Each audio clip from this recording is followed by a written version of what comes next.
Hi there, this is Zsombor from Feedback Fruits. Today we'll talk about how to create a kind of learning journey for students where they receive continuous feedback in various learning activities, but also in various modalities and in various class sizes.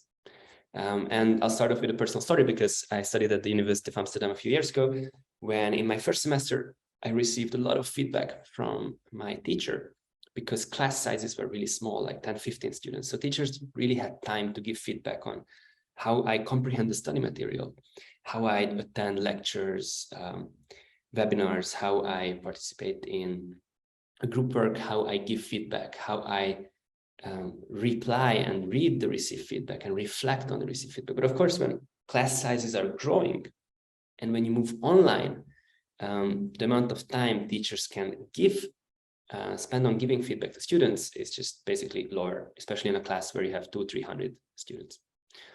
So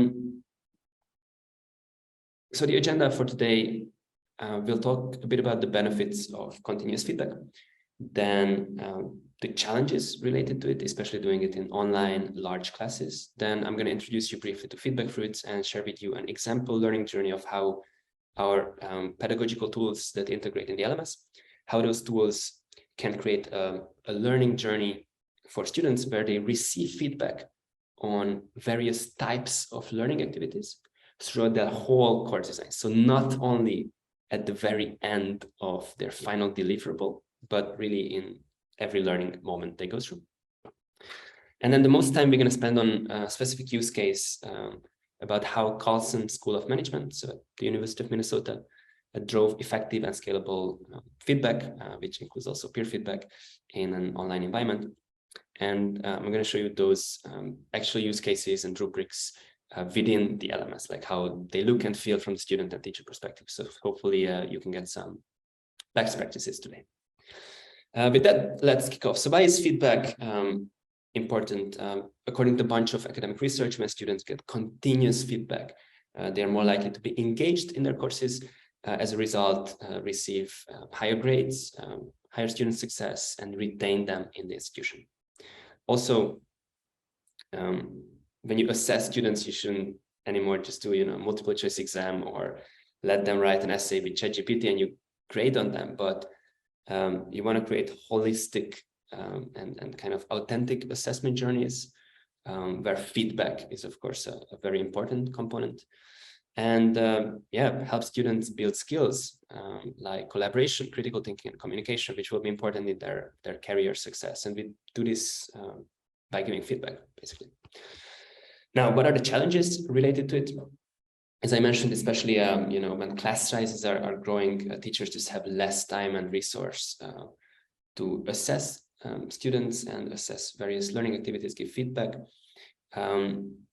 Also, teachers don't really understand, let's say, the dynamics in a collaborative learning in a group project. So how students interact with their peers, an important moment of feedback. And when teachers realize this, they oftentimes try to facilitate more peer-to-peer feedback, like on deliverable or skills. But the quality of peer feedback oftentimes tends to be low. So also, how can you teach students and coach students to give good quality feedback? And as I mentioned, often feedback is only given on the final deliverable, but we know there is much more to learning than just creating an essay. So basically today, again, we'll talk about how institutions can effectively drive continuous feedback in online and hybrid settings. Now, a quick introduction to Feedback Fruits. As an EdTech company, we've been up and running for about a decade, 10 years or so. And we've been co-creating educational technology with universities with the mindset of pedagogy first and technology second. So not the other way around. The result of this collaboration is that we have a suite of pedagogical tools that basically integrate seamlessly into major LMSs. Now, when we open up this kind of basket or suite of tools, what we see is Feedback Fruits is categorized in 3 areas: feedback and assessment tools, collaborative learning and student discussions, and synchronous learning.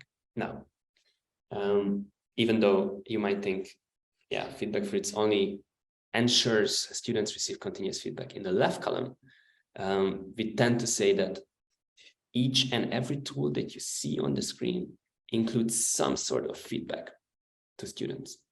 Like, let's say, how they behave in a lecture, how they understand the material synchronously, how they discuss the study material with their peers, how they do group work and do peer reviews, or, for example, self-assessment. So all these various pedagogies include multiple feedback moments. We're not going to have time to discuss all these use cases, but I created a learning journey for today that basically shows an example of how you can design your course with feedback fluids to ensure continuous feedback. This example includes synchronous and asynchronous moments. So students being in class, but also learning at home, basically. And the first step is going to be using interactive study materials. That's a feedback fluids tool. So where you see the colored icons is where we provide certain teaching technologies, and where you see these less colorful boxes, that's just basically non-feedback fluids learning moments. So we start off with interactive study materials, where basically students have to read the study book digitally, read an academic paper, watch a video in preparation for class. And we want to make sure that students already receive feedback during the process of comprehending the study material. So teachers can embed question breaks and discussion threads within the study material. So as students answer certain questions, they get an immediate feedback. Hey, did I understand this material, or should I go back? Once students went through the study material, they come to class and they do a team-based learning with our tool, where in the first 5 minutes of the class, they fill in a quiz individually, again about the study material to notice some knowledge gaps. And then they do the same quiz, but as a team. And in between, there is a discussion. So also students can speak up and be like, hey, I didn't know the answer to this question number 2. Help me out. And then there is another level of feedback from peers on closing knowledge gaps. That's the IRAD and TRAD step. Then teachers get a bunch of data from these two, and they can identify those knowledge gaps and clarify the material to students synchronously, just like in a spoken way, before we move into some project, an essay, preparing a presentation, let's say in groups. So the next step of the process is students asynchronously work on a group deliverable. And when the first draft is done, they do a peer review using feedback fluids tool, where students can receive peer feedback, of course, along rubrics determined by the teacher, but they can also just learn from each other, get ideas from each other. Once the peer review is done, teachers again look at a bunch of data. On a class level, what are the common themes of improvement in this peer review? Once that's clarified, students again come together and finalize their deliverable in a group. They present it or they submit it for teacher grading. Last but not least, the groups that we're working together do a group assessment with our group member evaluation tool, where basically students are reflecting on their peers' collaboration skills. So they give feedback on how did you communicate? How did you manage your time? How did you contribute to the group success? So that's another layer of feedback. And all these steps include also a reflection, which is basically a self-feedback. So let's take a deep dive into like how this learning journey basically looked like at the Carlson School of Management. And then we'll show you like the actual assignments in the LMS. So at the Carlson School of Management, we were looking at a course that had about 100 students or so, and the delivery method was hybrid. The reason why they used some of our tools is the teachers wanted to facilitate some group work, and they wanted to promote accountability in that group work and fair assessment of students that contributed a bit more to the group work. And of course, there are some students who are maybe free riding, contributing a little bit less, and they need to be assessed fairly. Teachers also wanted to create a safe and comfortable feedback environment where students were comfortable to give constructive and direct feedback. and nurture basically career and lifelong skills. So students are ready to enter the job market. Finally, we know from experience that in the LMS, oftentimes streamlining peer review and group assessment is quite tedious and time consuming. So teachers also wanted to save time on this. Now, how the setup of the course looked like, students attended both synchronous and asynchronous moments, and they worked on multiple group assignments during the project, at the end of which they submitted a final deliverable. And they not only did peer review on the deliverable, like a presentation essay, but also a peer review on like the group dynamics. So evaluate each other's contribution to the group success. This was an anonymous process, and in the end, students had to reflect on the received feedback. So we closed the feedback loop, and the very final grade I received, or students received on their deliverables, was adjusted based on individual contributions.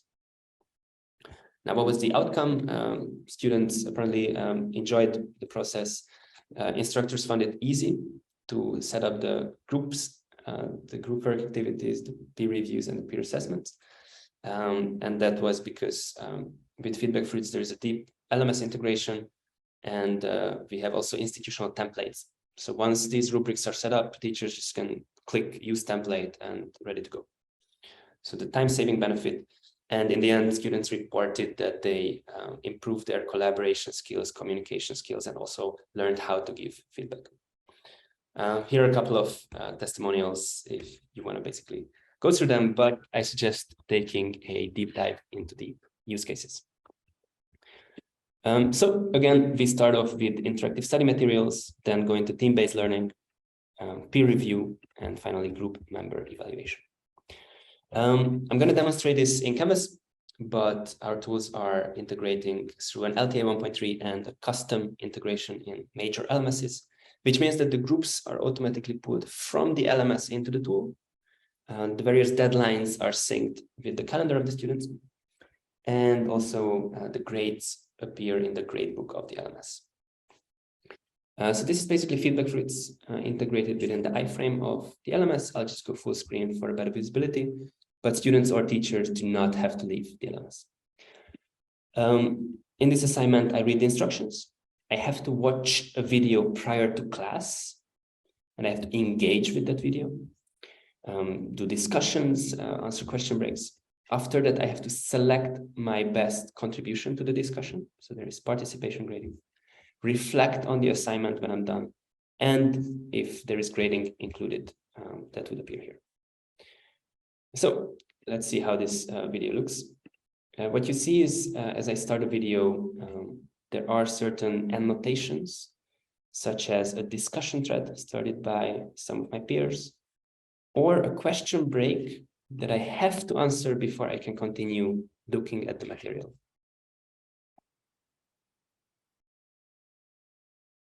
Now, what happens is, as I submit my version of, oh, my apologies, I'm using the incognito tabs. This can happen sometimes. There we go. I just got logged out. But what I was indicating is, as I answer this question, I can continue watching the rest of the material. But what's really important is I get an immediate feedback on how I comprehend the material, because I see the correct answer from the teacher. I have to do a self-reflection. Hey, my version was almost correct. And I can see some answers by my peers anonymized. So I get multiple layers of feedback as I'm looking at the study material. And also, as mentioned, some of my peers started a discussion thread to which I can reply. So there is also a kind of engagement.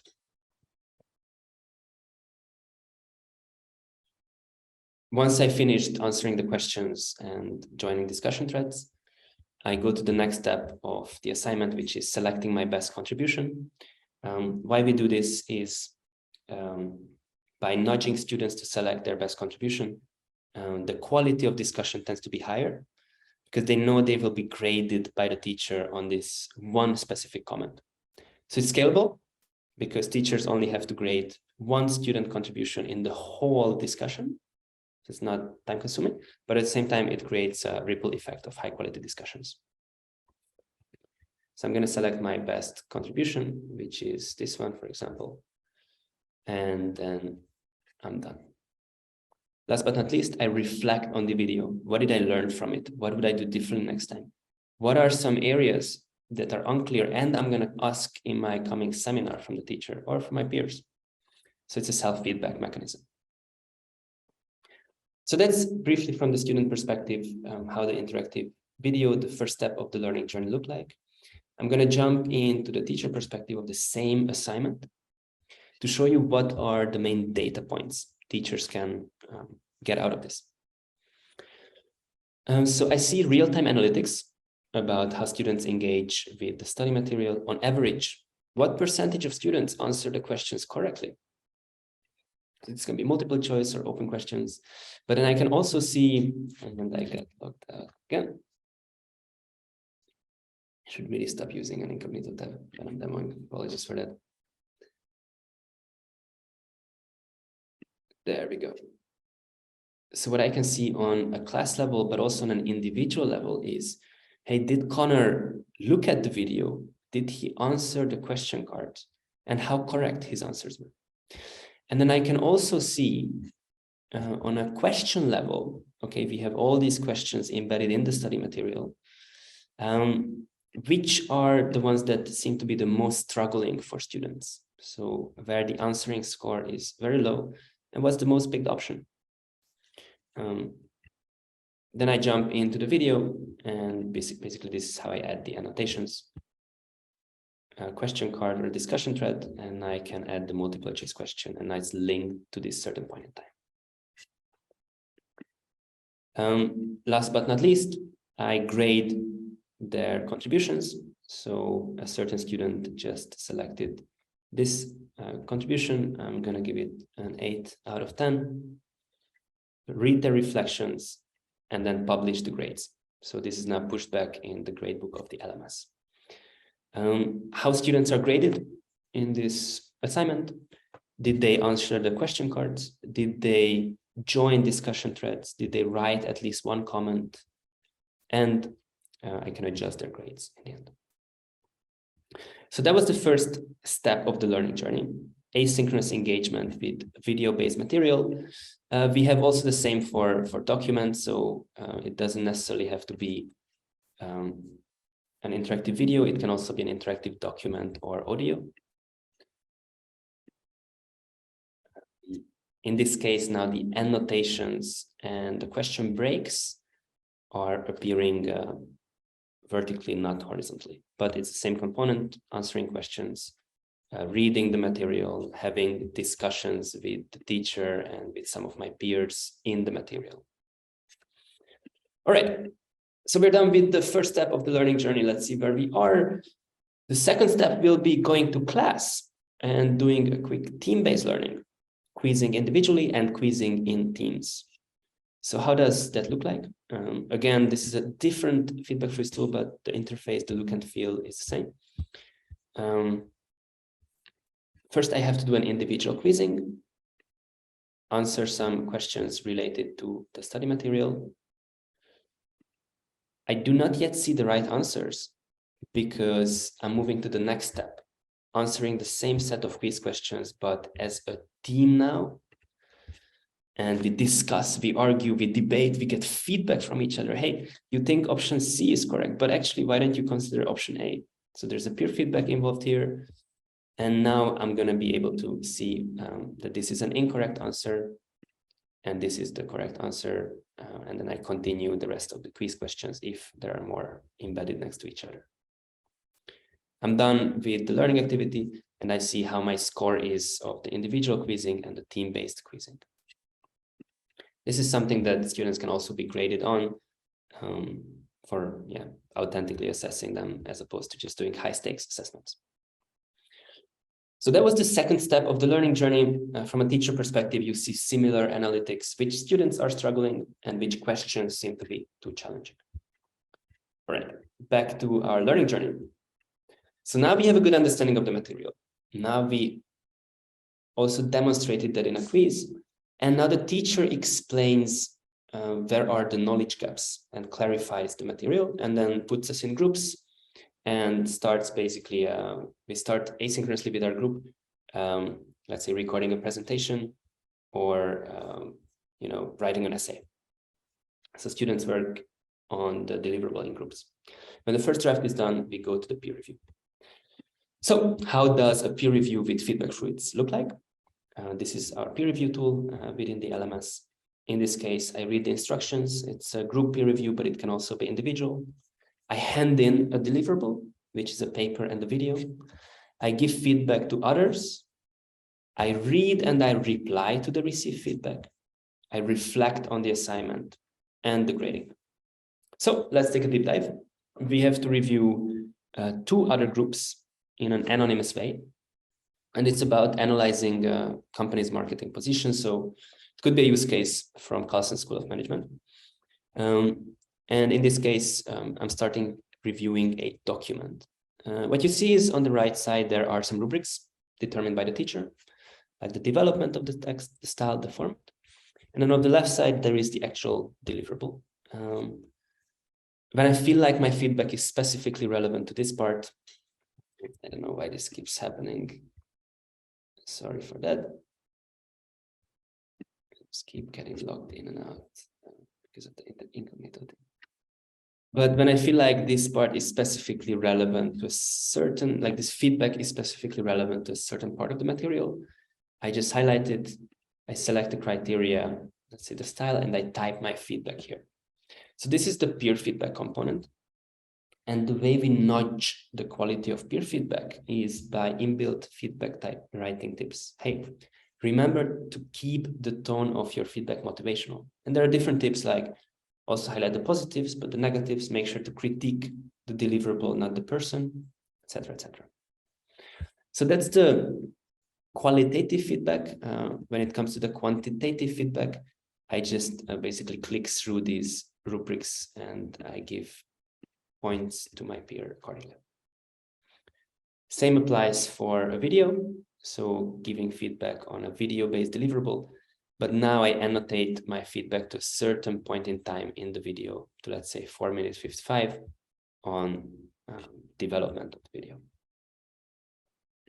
So that's roughly giving feedback to my peers, and then we can reply and read the received feedback to close the feedback loop. So we encourage a dialogue among students, and then the reflection step. Now, in this assignment, how students are graded?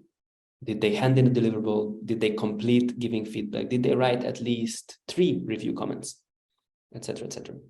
This is something that teachers can configure. So depending on where teachers want students' attention to be, they can increase the relative weight of a certain assessment perspective and decrease the relative weight of another one.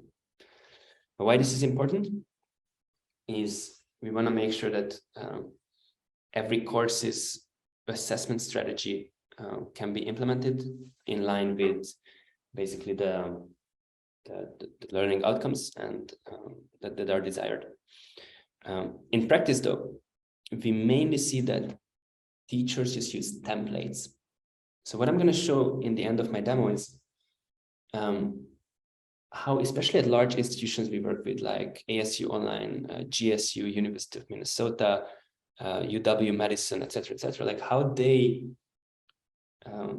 create pedagogically proven rubrics for all these learning journey steps, and then how they share those within the institution so that teachers don't have to think too much and they don't have to make too many clicks while setting up these learning activities.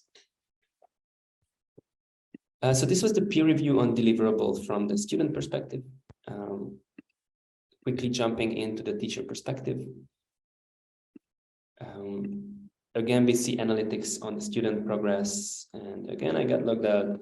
Again, we see analytics on the student progress on a group level, but also on an individual level. So we see, for example, Kristen read the instructions, handed in a deliverable. She started giving feedback, but she's not there yet. And she did not read the received feedback. So with this, basically teachers can intervene. Here are the instructions. I can access the submissions per group.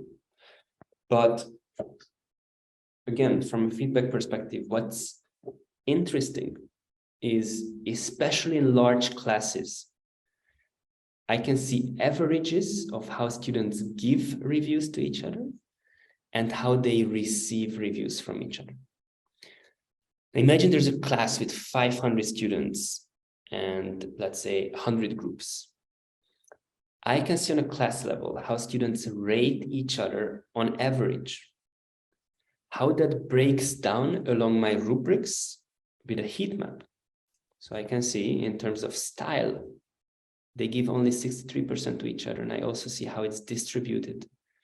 So now I can see which are the groups and students that need the most attention, which I can also see in this overview.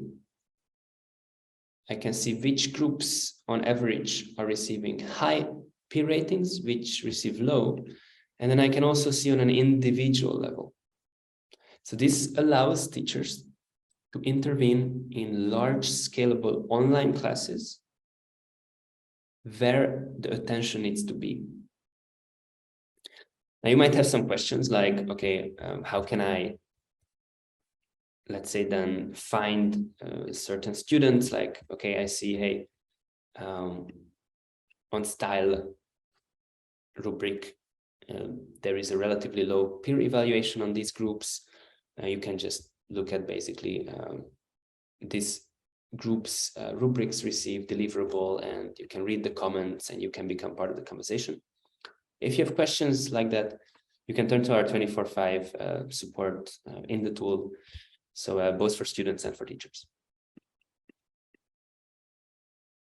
Now, last but not least, the grading component, which I can just publish again in Canvas. So where does that take us within our learning journey?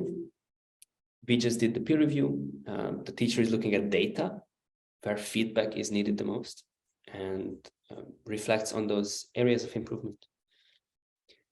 The group iterates then the deliverables. The group sits together. Hey, it seemed like the style of our video and our essay is receiving the lowest peer gradings.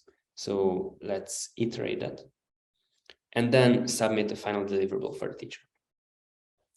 The last step of this learning journey where feedback-free tools are utilized is the reflection on the collaboration process. And I know in practice, they do that multiple times. So you can already do a group evaluation here, and one in the end. So let's take a deep dive how that looks like as the last learning activity. Again, I'll go full screen for a better visibility. I hope by now you noticed that even though our tools serve different pedagogies, the look and feel, the interface, the user flow is quite similar. So in this assignment, I read the instructions. I see I'm in the same group with two of my peers, Matthew and Robert. And now I have to give feedback to myself. There's a self-assessment, and to my group members along rubrics that are determined by the teacher. So let's see how that looks in one page. Rubrics were determined like contribution, time management, problem solving, working with others, research techniques. I already completed this peer assessment, but basically, let's say now I'm giving 2 out of 5 points to Robert on how he contributed to the group success. 5 out of 5 on time management, and I can also write a feedback. Now, often, again, what's the challenge with the quality of peer feedback? It sometimes tends to be low. So we have this automated feedback coach that basically gives immediate feedback to students as they are writing the feedback. So, hey, this might be too short to be useful to your peers. So we nudge the quality of peer feedback, which then in the next step of the assignment, reading and evaluating the received feedback, teachers can also enable to give feedback on feedback. So how helpful for me it was to get feedback from one of my peers, and they get grades for that. So there's an incentive in the peer feedback process to increase the quality of peer feedback. The last part I want to touch base on is related to a bit like free riding in group work, where you have 3 students, one is doing most of the work, one is doing nothing, but they still get the same grade. And that's not a necessarily good pedagogy, because that lacks an incentive to do your best. But also, if you get a high grade by doing little work, that's not necessarily a valuable feedback, right? So in feedback fluids, as part of this peer assessment of collaboration, remember what we just did, there is a group contribution grading step. And this is something we automate. But the idea is, okay, we got a 70% to our project, like group presentation, the group essay in the learning journey. However, based on the peer assessment, I'm going to receive a little bit lower grade, maybe 5%, 10%, 20% lower, because my peers indicated that I contributed below average. That's what we call a group contribution grading. So throughout the peer assessment along contribution, time management, problem solving, it seems like I did less than the group average. Therefore, my grade is decreased. This is all automated. And if you, as a teacher, communicate that in the beginning of your class, hey, you will be assessed based on your group contribution. It will nudge students to do well, to better communicate, to better manage their time, to help each other, which is then going to actually make students enjoy group work more, which is a very powerful pedagogy by itself. So that was my presentation for today. And again, I'll just jump through this learning journey steps. So interactive study materials, team-based learning, peer review, and group evaluation have been utilized. And I understand that not every institution would have the courage to introduce so many tools for faculty for continuous feedback. That's okay. In many cases, institutions start adopting simply peer review and group evaluation, and then they expand. But probably one of the most important takeaways of today's presentation is how you can template and scale this. So I'm going to quickly show you how you can set up a learning activity in feedback fluids from scratch. So let's say this is the first time I'm ever using a group member evaluation tool at the end of my course. I have no idea how to do it as a teacher.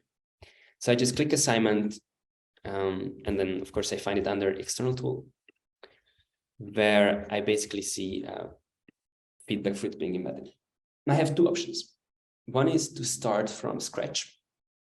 So set up the rubrics myself and the various steps. Do students need to do reflection, the grading? But we don't see that very often. What we see is teachers just copy existing templates of learning activities that have already been set up. And on top of that, we can also steal from an institutional library. So we see there are all these templates, and I want to find some rubrics that have been created by, let's say, instructional designers for better scalability. And I see they are categorized under various departments like health, engineering, business. We know that those use cases are very different from each other. So we want to have an easy way for faculty to get started with the tools, be able to steal assignment templates and rubrics from their peers. So when they select, let's say, this group evaluation or peer review rubric, all they have to do is add the groups from Canvas, and it's good to go. Everything is set up, the instructions set up, the feedback criteria, the rubrics are set up, the various steps are set up. So I just have to click save, maybe change the deadlines, and just launch the learning activity. And we're good to go. So with that, I'm going to wrap up today's session. Thanks so much for your time and attention, especially if you made it till the end. that's like huge credits doing an asynchronous presentation. In case you're interested in discussing your specific use cases, because I understand today was a bit more generic, and maybe you don't work in a business school, but in something else, feel free to reach out, and I'll be happy to basically have like a custom use case sharing, connect with some of our folks sitting in the back in the partner team, and then I can be like, hey, Jonathan reached out, he's designing courses in, let's say, health sciences. What are some use cases that I can share with Jonathan for inspiration and maybe customize the demo? So thanks so much with that, and have a good day ahead. Bye-bye.